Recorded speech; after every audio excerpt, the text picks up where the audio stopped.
guddiga gacanta ku haya dhismaha dugsiga hoyga agoonta loogu talagalay ee laga wado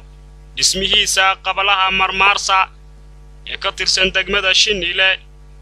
ayaa waxay sheegayaan in dugsigan uu marayo gabagabo isla markaasina hadda ay dhamaadeen dhismayaashii ay ka dhiman yihiin dhinaca qalabka iyadoo sidoo kalena uu Xuseyn ay hadda socoto dadaal ballaaran oo lagu soo gabagabaynayo si dugsigaasi looga faa'iideysto mudane Maxamed Macallin waxa uu ka mid yahay howlwadeennada dhismaha dugsigan ka socda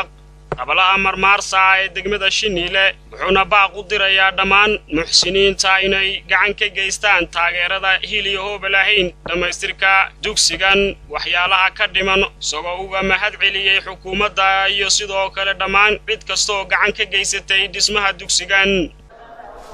Bismillahir Rahmanir Rahim. Mashruucani boarding school-ka ama hoyga xarunta agoonta ee Marmarsa waxaan heshiis la galnay hay'ad la yiraahdo Midrar. Hay'adaas waxay ahayd heshiiska aan la galnay 2012 bishii 6aad shanteedii deeto waxaan hadana heshiis la galnay xafiiska waxbarashada ee dawladda deegaanka Soomaalida Itoobiya iyo xafiiska maaliyadda ee dawladda deegaanka Soomaalida Itoobiya deeto waxay dawladda deegaanka Soomaalida Itoobiya ay noo dhib yaraysay annagoo ah jamciyadda Karan Relief and Development Association jamciyadda Karan ee gargaarka iyo horumarinta waxay noo diyaarisay dhulkii laga dhisi lahaa bay noo diyaarisay iyo wixii kale taageereen u baahnaa ayay dawladda deegaanka Soomaalida Itoobiya noo dhibareeyeen ilaa uu madaxweynuhu socdaalladiisii mid kamid ah ama ilaa laba socdaal oo halkan ku soo maray saan filayo deetana waxa aad runtii dadaal weyn ka geystay madaxweynaha ku-xigeenka Cabdulxakiim Cigaal oo isagana maaragtay inta badan talo iyo tusaalooyin bana siinayay sida meeshan ay taabagal u noqon lahayd dad badan oo kalena way ku jiraan oo shacab ama rayad iyo nuucyo badan iskugu jiray qurba joogta laftooda moral ahaan way nagu taageereen dad badan oo qurba joogtii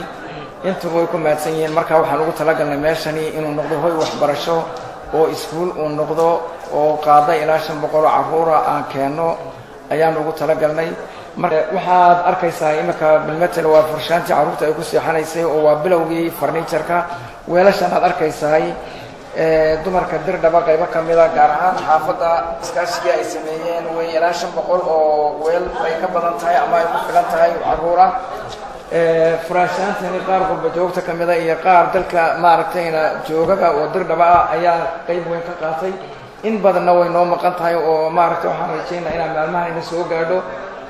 marka furniture-ka hadhi waxa weeye koorantadii waan u diyaarinay wali wuxuu soo galin oo qoralka un baan la soo galin laakiin xaggii dawladda xafiiska electric-ku aad buu maaragtay runtii noola tacaalay marka waxa weeye waxaanu imika u diyaarnay furniture-kii iyo ardaydii oo timaada iyo inaan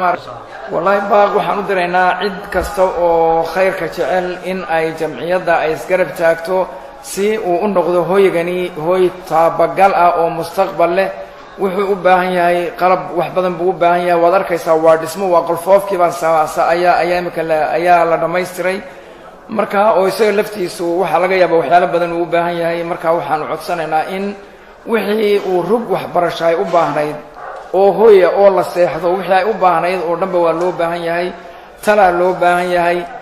qalab baa loo baahan yahay wax badan baa loo baahan yahay wax dadku qof uu karaya iyo qof uu hay'adka badan hay'adaba ay karayaan marka individual ahaan ama qof ahaan iyo hay'ad ahaan iyo dawlad ahaanba waxaanu ka codsanaa in taabagelinta ma hoygani laga wada qayb qaato sidoo kale mudane Carab waxa uu isna ka mid yahay howlwadeennada dhismahan wuxuuna sheegayaa in dhismahan uu marayo meel wanaagsan loona baahan yahay si habsami looga qayb qaato sidoo kale mudane Saciid Migil oo ah xubin qurba joog oo soo indhayndeeyay dugsigan ayaa sheegay in inuu aad ugu faraxsan yahay heerka uu marayo dhismaha dugsigan hoyga agoonta waxauna baaq u dirayaa dhammaan qurba joogta ku dhaqan daafaha caalamka ee u dhashay gobolkan City inay kaalintooda ka qaataan si loo gabagabeeyo dugsigan maadaama hadda marayo gabagabo horta waan islaamayaa walaalahay aad baan islaamayaa nimanka qurba joogta iyo nimanka deegaanka aad baan u salaamayaa si fiican baa liisoo dhaweeyay alxamdulillah wana aad iyo aad anagu ugu farxay way ku mahadsan yihiin balse waxaan u dirayaa baaq qurba joogta walaalahay aan isla shaqayn jirnay baan baaq u dirayaa degmadan aan joognay Shiniile shaqo aad u culus baa ka socoto degmayaasha aad arkaysiin ee dhinac kastaba leh hawl weyn baa ka socoto raggaan isla shaqayn jirnay degmadan u dhashay ee qurba joogta ahayow waxaan igu baaqayaa oon maanta indhahayga ku arkay wax weyn oo shaqo weyn oo socoto oo u baahan inaan walaalaha gacanta iska qasbano aan maaragtay isku sii dayn dadkan waa dadkeennii wallaahi haddaad aragtiin dadka iyo dhulka hawsha jirta wallaahi waa udin lahaydeen waad u garaabi lahaydeen aad iyo aad baad ugu garaabi lahaydeen walaalahaw degmadani